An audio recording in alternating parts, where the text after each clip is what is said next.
ক্ষমতাচ্যুত সাবেক প্রধানমন্ত্রী শেখ হাসিনার মামলার রায় ঘিরে ভিড় বাড়ছে ধানমন্ডির ৩২ নম্বরে। দুটি বুলডোজার নিয়ে ধ্বংসস্তূপে পরিণত হওয়া বাড়িটির সামনে অবস্থান নিয়েছে অনেকে। সেখানে আছেন সহকর্মী হাসান আন মামুন। জানবো সেখানকার অবস্থা। মামুন, ধানমন্ডি ৩২ নম্বরে এখন কি পরিস্থিতি দেখছেন জানাবেন। আপনাকে ধন্যবাদ।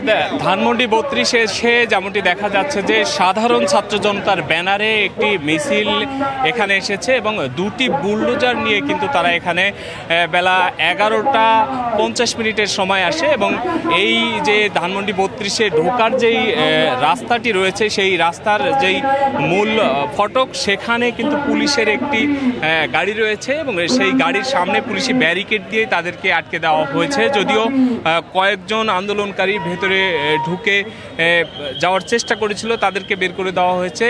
এখনও আমরা দেখতে পাচ্ছি যে 2 থেকে 3 জন ভেতরে অবস্থান নিয়েছে এবং তাছাড়া পুলিশের যে ব্যারিকেড সেই ব্যারিকেড ভেঙে মূল যেই মিছিলের অংশগ্রহণকারীরা তারা কিন্তু ভেতরে প্রবেশ করতে পারেনি এবং যেই দুটি বুলডোজার নিয়ে আসা হয়েছে সেই দুটি বুলডোজার কিন্তু মূল যেই রাস্তা রয়েছে প্রধান সড়ক সেই সড়কের পাশেই রাখা হয়েছে এবং তারা ফ্যাসিবাদ বিরোধী বিভিন্ন স্লোগান দিচ্ছে। এখান থেকে যে কোনো মূল্যে তারা ভেতরে ঢুকতে চাচ্ছেন। একই সাথে আজকে যে সাবেক প্রধানমন্ত্রী শেখ হাসিনার যে জুলাই আন্দোলনের যে গণহত্যা সেই তার আলোকে যে রায় হওয়ার কথা রয়েছে সেই রায়ের প্রতিবাদে এখান থেকে তারা চাচ্ছেন যে বিভিন্ন স্লোগান দিচ্ছেন যে তারা ফাঁসির দাবি করছেন এবং বিভিন্ন স্লোগান দিয়ে তারা ভেতরে ঢোকার জন্য কয়েক দফায় কিন্তু চেষ্টা করেছেন। কিন্তু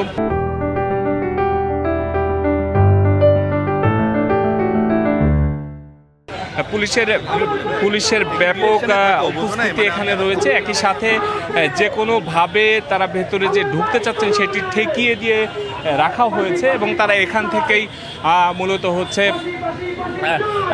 মূলত তারা এখানে অবস্থান নিয়েছে এবং ঢোকার জন্য যে চেষ্টা সেটি তারা চালিয়ে যাচ্ছেন। আর ভেতরেও কয়েকজন অবস্থান নিয়েছেন, তবে তাদেরকেও বের করে দেওয়ার চেষ্টা করা হচ্ছে।